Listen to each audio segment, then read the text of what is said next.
হাওড়ার কৃষকদের ব্যাপারে আপনি প্রশ্ন, আমার মনে হয় প্রশ্ন করেছেন আপনারা, অ্যান্সারটা আমি দিয়ে দিই। আমার মাননীয় প্রধানমন্ত্রী, আমরা কালকে আবার হাওড়ে চলে যাচ্ছি, এখান থেকে শুরু করে কালকে সকালবেলা আমি এ ব্যাপারে আমাদের মাননীয় প্রধানমন্ত্রী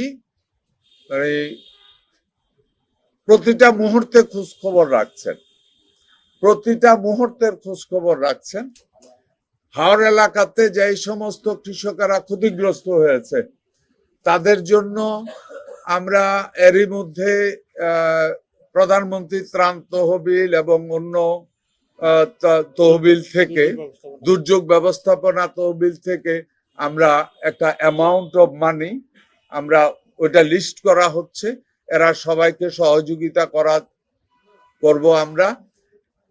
এখন যে পরিমাণ ক্ষতি হয়েছে ওইটা পোষায় দেওয়া তো সরকারের পক্ষে সম্ভব হবে না, তবে এই লোকটা যেন মহাবিপদে যেভাবে মানসিক চাপে আছে ওইখান থেকে একটু লাঘব করা, সেটা 7,500 টাকা থেকে আস্তে আস্তে আমরা বাড়াবো, উপরের দিকে যাবো এবং এটা কন্টিনিউ করবে।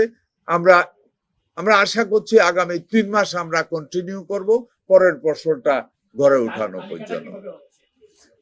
তালিকাটা মাঠ পর্যায়ে আমাদের কৃষি অফিসার আছে যারা, তারাই এই তালিকা তৈরি করছে।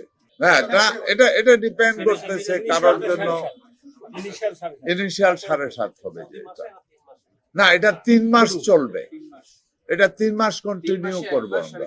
এটার জন্য একটা ইয়ে করা হচ্ছে, ক্রাইটেরিয়া তৈরি করা হচ্ছে।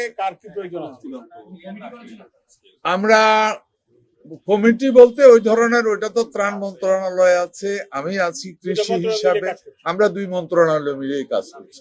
সময়ের সাথে সাথে দেখা দেয় নিত্য নতুন প্রয়োজন, রেডি থাকতে হয় প্রতি মুহূর্ত। তাই এলো ইনোভার, যেন আপনি লাইফে থাকেন রেডি প্রতিদিন। Innova, designed for now. গরুর ব্যাপারটা যেটা আমি গতকালকে আপনাদেরকে বলেছি, আমরা মেইনলি সীমান্ত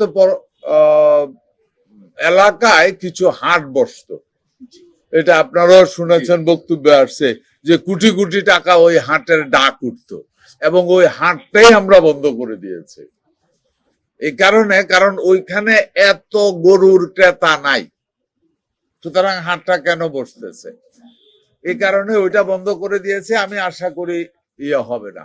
ওইখানে কালকে বিজিবির লোকজন ছিল, ওনারাও ক্লিয়ার করেছে, আশা করি আগামী দিনে বর্ডার দিয়ে নতুন করে কোনো গরু আসবে না।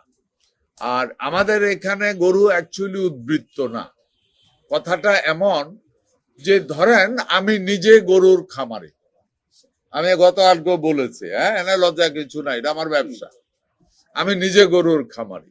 এখন আমি মনে করি দাম যদি ভালো পাই, ছোট বাচ্চাটা যেটা আছে এটাও বিক্রি করে দেব, আর যদি না পাই ওটা আরো 1 বছর পালতে পারবো। এটারও শুদ্ধ আপনি যদি কাউন্ট করেন তাইলে এটা ঠিক আছে, তাহলে উদ্বৃত্ত।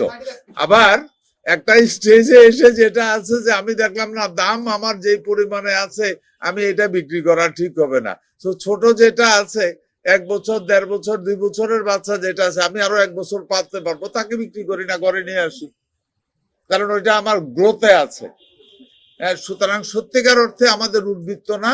তবে একটা জিনিস আমি স্পষ্ট ভাবে বলতে পারি, এই পর্যন্ত এই মুহূর্তে বাংলাদেশে যত খামারি আছে সবচেয়ে বড় সুখের বিষয়, খুশির ব্যাপার যেটা, সেটা হলো এই নতুন প্রজন্ম লেখাপড়া করা ছেলে মেয়েরা এখন এই ধরনের ফার্মিং এ বা এগ্রিকালচারে ঝুঁকছে, এটা সবচেয়ে আনন্দের ব্যাপার। হ্যাঁ, সো সবাই সচেতন। আমি আশা করি আবার গরু বাজারের আদার্স সবকিছু আমি আপনাদেরকে কালকে বলেছি, গরু উদ্বৃত্ত না, তবে গরুর শর্ট পড়ারও কোনো সম্ভাবনা নেই।